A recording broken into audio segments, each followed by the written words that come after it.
আমার রাসূল বলেন, শোনো, তোমার ক্ষমতা আছে, পাওয়ার আছে, তোমার ক্ষমতা এমন একটি জায়গায় তুমি ব্যবহার করো, ওই জায়গার মধ্যে তোমার ক্ষমতাটা ব্যবহার করো যেই জায়গার মধ্যে একটা নিরপরাধ অসহায় মানুষ, সে অসহায় হওয়ার কারণে সঠিক বিচার পাচ্ছে না, ওইখানে তোমার শক্তিটা, পাওয়ারটা ব্যবহার করো।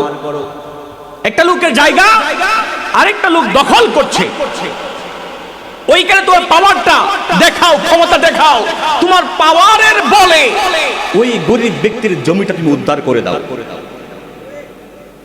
কিন্তু এখানে না ব্যবহার করে অনর্থক ভিন্ন জায়গায় সে তার ক্ষমতা পাওয়ার ব্যবহার করছে, এমন লোক আছে না নেই? আরো জোরে বলেন, আছে না নেই?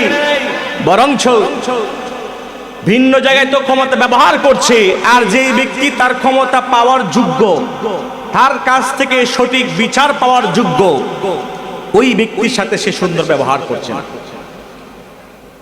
আছে না নাই এমন? তখন সঠিক বিচার পাইতে গেলে ওই ঘুষ লাগবে। কি লাগবে? ঘুষ লাগবে।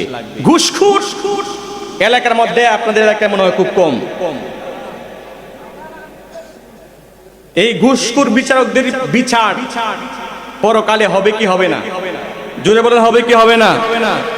যারা ঘুষ খায়, সুদ খায়, এদের অধিকাংশ লোক ভালো কিছু খাবার খাইতে কিন্তু পারে না।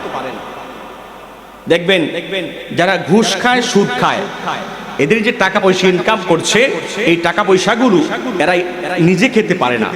এই দেখবেন হঠাৎ করে এমন রূপ হয়েছে, ডাক্তারের কাছে যাবে, ডাক্তার বলে এটা খাইতে পারবা না, ওইটা খাইতে পারবা না, ওইটা খাইতে পারবা না, ওইটা নিষেধ, এটা নিষেধ।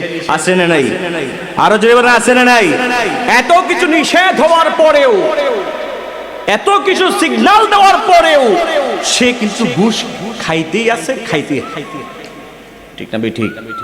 এক সময় দেখা যাবে সে ওই বিশাল বড় বাড়ি করেছে, অনেক জায়গা ক্রয় করেছে, কোটি কোটি টাকার মালিক হয়েছে, হঠাৎ করে একদিন অন্ধকার কবরে চলে যাবে।